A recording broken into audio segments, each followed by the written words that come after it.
நம்ம வந்து அந்த காமர்ஸில் வந்து பேலன்ஸ் லெசன் பார்க்க போகிறோம். Importance of consumer protection. So consumer protection has a wide agenda. It not only purpose to educate consumers about their rights and responsibilities but also helps in getting their grievances redressed. சரியா, consumer protection வந்து பார்த்தோன்னா ஒரு ஒரு ஒரு மிகப்பெரிய white agenda சொல்கிறாங்க. சரியா, so ஒரு மிகப்பெரிய விஷயம்.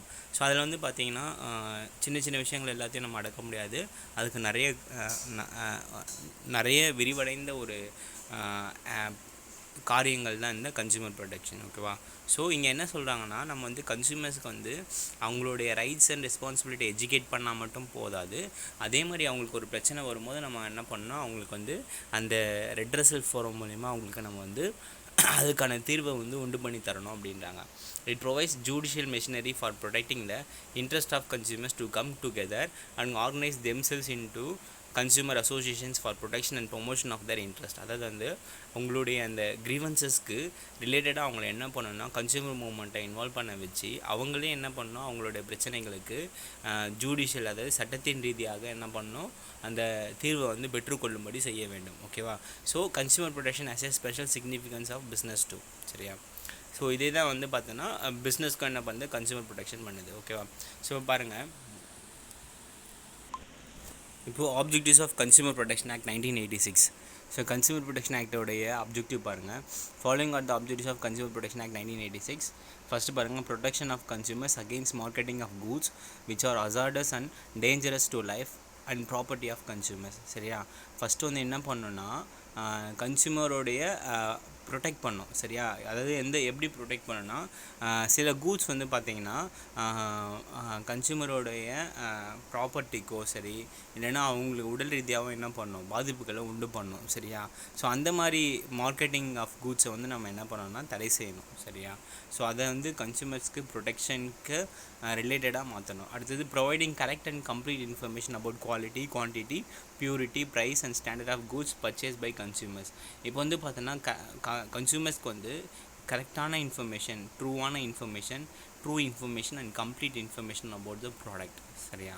It is related to quality, quantity, price and purity. So everything is combined. சரியா? that information provide to the consumers, it is the ultimate basic action. ஓகேவா? ஸோ இது வந்து ரொம்ப இம்பார்ட்டன்ட். ஓகேவா? ஸோ அடுத்தது வந்து பாருங்கள், protecting consumers from unfair trade practices of traders. So what is the meaning of unfair trade practices? So unfair trade practices is the against the health of consumers. சரியா? against the benefit of consumers அப்படின்னு நம்ம சொல்லலாம். அதாவது வந்து கன்சூமர்ஸ்க்கு எதிராக நம்ம என்ன பண்ணுறது, செயல்படுது. சரியா? அதாவது வந்து பார்த்திங்கன்னா ஒரு தவறான நடவடிக்கை இல்லை, ஒரு தவறான ஒரு வணிகத்தில் ஈடுபட்டுறது தான் இந்த அன்ஃபேர் ட்ரேட் ப்ராக்டிசஸ். இதன் மூலயமா என்ன பண்ணலான்னா இந்த அன்ஃபேர் ட்ரேட் ப்ராக்டிசஸ் தடை செய்வது மூலயமா நம்ம கன்சூமர்ஸை வந்து ப்ரொடெக்ட் பண்ணலாம். அடுத்தது empowering consumers to seek redressal against exploitations. So consumers if exploited through some other activities in consumerism, so நம்ம என்ன பண்ணோம், அவருக்கு வந்து ரெட்ரஸல், சரியா, ரெட்ரஸல் ஃபோரமை வந்து அணுகிறதுக்கு, சரியா, நம்ம என்ன பண்ணோம், உதவி செய்யணும். ஓகேவா? அந்த அணுகிற அளவுக்கு அவங்களுக்கு என்ன இருக்கணும், அந்த நாலேஜ் இருக்கணும். ஓகேவா? அது educating the consumer of the rights and duties. அதே மாதிரி கன்சூமர்ஸோடைய ரைட்ஸ் அண்ட் டியூட்டிஸை நம்ம என்ன பண்ணோம், எஜுகேட் பண்ணோம். Ensuring better standard of living for consumers by providing them with quality products at fair price. So இங்கே வந்து better standard of living. So அப்படின்னா என்னென்னா, பெட்டர் ஸ்டாண்டர்ட் ஆஃப் லிவிங் வந்து எப்போ வரும்னு பார்த்திங்கன்னா, அவங்களுக்கான குவாலிட்டி ப்ராடக்ட்ஸை கரெக்டான ப்ரைஸில் நம்ம கொடுக்கும்போது அவங்களுடைய ஸ்டாண்டர்ட் ஆஃப் லிவிங் வந்து என்ன ஆகும்னா கரெக்டாக இருக்கும். சரியா? அடுத்தது putting in place right mechanism like councils and other authorities to enable the consumers to enforce their rights. அதே மாதிரி வந்து கரெக்டான ஒரு மெக்கானிசம் கவுன்சிலை நம்ம என்ன பண்ணோம், அத்தாரிட்டிஸை வந்து கன்சூமர் ரைட்ஸை வந்து அவங்கக்கிட்ட கொண்டு போகிற அளவுக்கு என்ன பண்ணணும், நம்ம அதை வந்து தீர்மானிக்கணும். சரியா? ஸோ அடுத்து நம்ம என்ன பார்க்கலாம்னா கேவியேட் எம்டர். சரி, இந்த கன்சூமரிசமில் 2 வார்த்தைகள் வந்து யூஸ் பண்ணுவாங்க. ஒன்று வந்து கேவியேட் எம்டர், இன்னொன்று வந்து caveat venditor. So first caveat எம்டர்னா என்ன பார்க்கலாம். Caveat emptor is a Latin term that means let the buyer beware. அதாவது வந்து இதோட மீனிங் என்னென்னா, பையர் பிவர், வாங்குறவங்க வந்து என்ன பண்ணணும், எச்சரிக்கையாக இருக்கணும் அப்படின்றாங்க. Similar to the phrase sold as is. சரியா? அது வந்து விற்கக்கூடியதை வந்து விற்கக்கூடிய சம்மந்தப்பட்டது. சரியா? This term means that the buyer assumes the risk that a product that a product fails to meet expectation or have defects. இதோட மீனிங் என்னென்னா, ஒரு பையர் வந்து வாங்கும் போது அந்த பொருள் உஷாராக வாங்கணும். ஏன்னா வந்து அவருடைய எக்ஸ்பெக்டேஷனை வந்து அதை என்ன பண்ணலாம், மீட் பண்ணாமல் போகலாம். In other words, the principle of caveat emptor serves as a writing to the buyers that they have no recourse with the seller if the product does not meet their expectations. ஓகேவா? So இங்கே வந்து பார்த்தீங்கன்னா இன்னொரு என்ன சொல்கிறாங்கன்னா, இது வந்து ஒரு வார்னிங் வேர்டாக இருக்குது. ஏன்னா பையர் வந்து என்ன பண்ண முடியாது, சப்போஸ் அவருடைய ப்ராடக்ட் வந்து அவர் வாங்குகிற ப்ராடக்ட் எக்ஸ்பெக்டேஷன் பண்ணலை, அவரோட பர்சனல் எக்ஸ்பெக்டேஷனை வந்து மீட் பண்ணலை அப்படிங்கிற பட்சத்தில் அவங்க என்ன பண்ண முடியாது, செல்லரை வந்து போயிட்டு கேட்க முடியாது. சரியா? ஸோ இதுதான் வந்து பார்த்தீங்கன்னா இந்த caveat emptor meaning. The term actually means that let a purchase beware. அதாவது வந்து யார் பர்ச்சேஸ் பண்ணாங்களோ அவங்க என்ன பண்ண எச்சரிக்கையாக இருக்கணும்.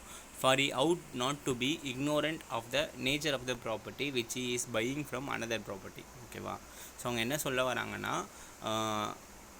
ஆக்சுவலாக வந்து பார்த்தீங்கன்னா அந்த ப்ராப்பர்ட்டியோட நேச்சர் வந்து அவங்க பை பண்ணுறதுக்கு முன்னாடி இருக்க நேச்சர் அது வந்து இருக்காது. சரியா? The assumption is that buyers will inspect and otherwise ensure that they are confident with the integrity of the product before completing a transaction. இந்த இடத்துல வந்து பையர் வந்து என்ன பண்ணணும்னா, அவர் வந்து கரெக்டாக என்ன பண்ணணும், அந்த டிரான்சாக்ஷனை வந்து அதை வாங்குறதுக்கு முன்னாடி இந்த கூட்ஸ் வந்து பர்ஃபெக்டாக இருக்கா அப்படிங்கிற ஒரு நம்பகத்தன்மையை வந்து அவர் ஏற்படுத்திட்ட பிறகு தான் அவர் என்ன பண்ணணும், அந்த டிரான்சாக்ஷனை கம்ப்ளீட் பண்ணணும்.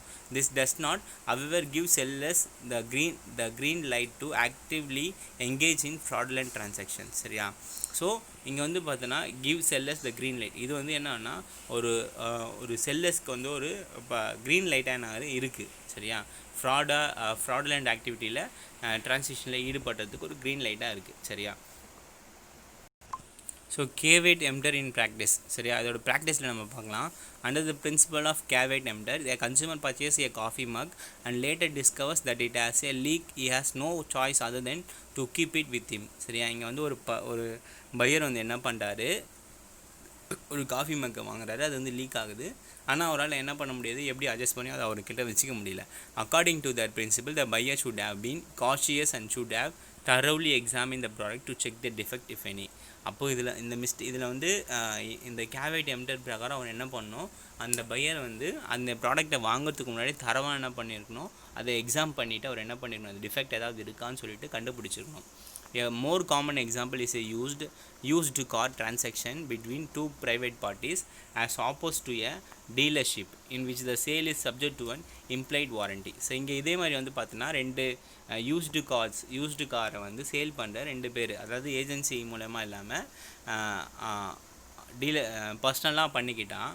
The buyer must assume the responsibility of thoroughly researching and inspecting the car by taking it to a mechanic for a closer look before finalizing the sale. So அவர் என்ன பண்ணணும்னா, அதை ஒரு மெக்கானிக் கிட்ட கொண்டு போயிட்டு ஃபுல் பார்ட், இன்டீரியர் பார்ட் வரைக்கும் அவர் என்ன பண்ணணும், செக் பண்ணி அதுக்கப்புறம் ப்ரைஸை வந்து ஃபைனலைஸ் பண்ணணும். சரியா?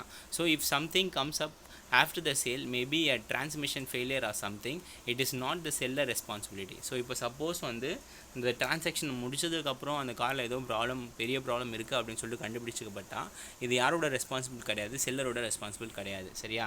But caveat emptor principle cannot be applied where the car is bought a fresh as a brand new car from showroom as the dealing governed by warranty of certain years. But இந்த caveat emptor வந்து எல்லா இடங்கள்லையும் வந்து applicable ஆகாது. For example, புதுசாக நீங்கள் ஒரு car வாங்குறீங்கன்னா அங்கே நீங்கள் என்ன பண்ண முடியாது, கிளியர் எக்ஸாமின் பண்ண முடியாது. ஏன்னா அங்கே இருக்கும் அந்த காருக்கு சர்டன் வாரண்டி இயர்ஸ் இருக்கும். சரியா? அடுத்தது பாருங்கள், caveat vendor. ஓகேவா? So caveat emptor was the rule for most purchases and land sales prior to the industrial revolution. ஓகேவா? ஸோ caveat emptor வந்து பார்த்தோன்னா அதிகமான பர்ச்சேஸஸ்க்கும் land sales prior to the industrial revolution, தொழில் புரட்சிக்கும் ஒரு காரணமாக அமைஞ்சது. Although sellers assume much more responsibility for the integrity of that goods in the present day. அதே மாதிரி செல்லர்ஸும் வந்து என்ன பண்ணால் அவங்க தெரிஞ்சுக்கணும், நம்மளுக்கும் நிறைய ரெஸ்பான்சிபிள் இருக்குது அந்த கூட்ஸோடைய உண்மை நம்பகத்தன்மைக்கு அப்படின்னு சொல்லிட்டு புரிஞ்சுக்கிட்டாங்க. ஓகேவா? Today most sales in US fall under the principle of caveat vendor. ஆனால் இது நம்ம caveat emptorக்கு ஆப்போசிட் தான் caveat வெண்டிட்டர். இப்போ யூஎஸில் நம்ம கேவியட் எம்டர் நம்ம எங்கே பார்க்கலாம்னா இந்தியாவில் பார்க்கலாம். ஓகேவா?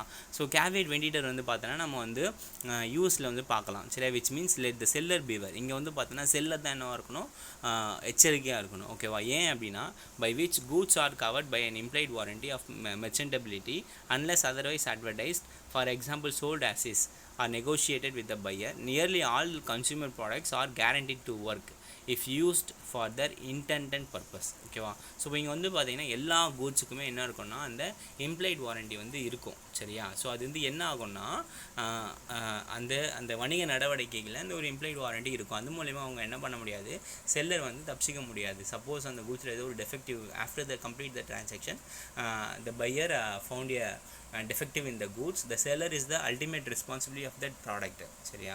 ஸோ அப்போ அவங்க மேலே கேஸ் போட்டு அவங்க நம்ம வந்து கிளைம் பண்ணும்போது அந்த கடையை எழுதி வாங்குற அளவுக்கு நம்ம என்ன பண்ணலாம், கிளைம் பண்ணலாம். ஸோ அதனால தான் இங்கே என்னவாக இருப்பாங்கன்னா கேவியட் வெண்டிட்டராக இருப்பாங்க. செல்லர் வந்து ரொம்ப என்ன பண்ணுவாங்க, எச்சரிக்கையாக இருப்பாங்க. எந்த ஒரு சின்ன மிஸ்டேக் கூட என்ன பண்ணாமல் நடக்காமல் பார்த்துப்பாங்க. ஆனால் இந்தியா போன்ற கண்ட்ரீஸில் வந்து என்ன பண்ணுவாங்கன்னா கேவியட் எம்டர், அதாவது வந்து எந்த பாலிசியை ஃபாலோ பண்ணுறாங்க, இங்கே வாங்குறவங்க தான் என்ன பண்ணணும், நம்ம உஷாராக இருக்கணும். அப்போ நம்ம என்ன பண்ணணும்னா நம்முடைய கன்சூமரிசமை கேவியட் எம்டர் கிட்ட வந்து நம்ம என்ன பண்ணணும், கேவியட் வெண்டிட்டர் கிட்ட கொண்டு வரணும். அடுத்து பாருங்கள், இதுக்கு வந்து லைவ் எக்ஸாம்பிள் சொல்கிறாங்க பாருங்கள். A Mumbai-based consumer purchased a pair of shoes from the dealer of a well-known brand after going through its advertisement. ஒரு அட்வர்டைஸ்மெண்ட் பார்த்ததுக்கப்புறம் ஒரு நல்ல ஒரு பிராண்ட் உள்ள ஒரு பேர் ஷூ வாங்குறாரு. அசூமிங் 50% ஆஃபரில் வாங்குறாரு. Consumer paid ₹1345 for the purchase. After the purchase, the consumers came to know that it had two price tags, one printed at MRP ₹1345 and another sticker for ₹2690. On completing by email, the dealer gave reply that discount had been included in MRP and the consumer was not satisfied. Then he came to showroom and took refund from the dealer. சரியா? இங்கே வந்து பார்த்தீங்கன்னா இங்கே என்ன சொல்ல வராங்கன்னா ஒரு Mumbai paste consumer பர்ச்சேஸில் வந்து பார்த்தீங்கன்னா பேர் ஆஃப் ஷூஸ் வந்து டிஸ்கவுண்ட்டில் விடுறாங்க. ஸோ அட்வர்டைஸ்மெண்ட் மூலயமா கன்சூமர் வந்து 1345 பே பண்ணுறாரு. ஆஃப்டர் த பர்ச்சேஸ்க்கு அப்புறம் இந்த consumer came to know that it add to price tags. அதில் வந்து 2 ப்ரைஸ் டேக்ஸ் இருக்குது. ஒன்று வந்து 1345 பிரிண்ட் ஆகிருக்கு, அனதர் வந்து 2690 பிரிண்ட் ஆகிருக்கு. And completing by email, the dealer gave reply that discount had been included in MRP. அதாவது அவர் என்ன சொல்ல வரான்னா இந்த 2690 தான் என்ன இருக்குது, அந்த டிஸ்கவுண்ட் இருக்குது அப்படின்றார். ஓகே, அந்த கன்சூமர் வாஸ் நாட் சாட்டிஸ்ஃபைட். அப்போது கன்சூமர் சாட்டிஸ்ஃபைட் ஆகலை.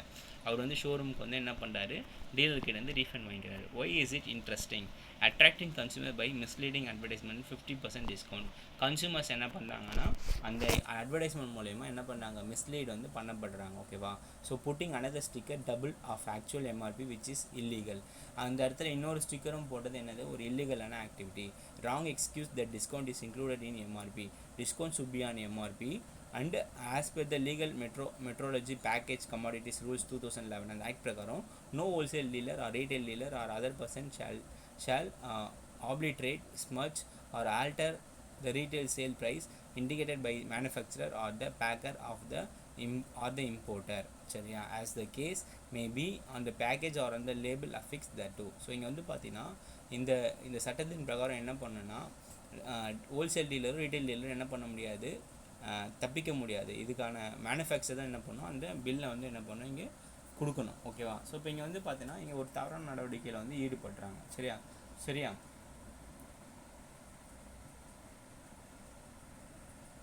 ஸோ இதோட இன்றைக்கி வந்து இந்த லெசன்ஸ் முடிஞ்சிச்சு. இந்த கேஸ் ஸ்டடியும் இந்த வாட் டூ யூ நோ அதெல்லாம் கொஞ்சம் படிச்சிங்க. ஓகேவா?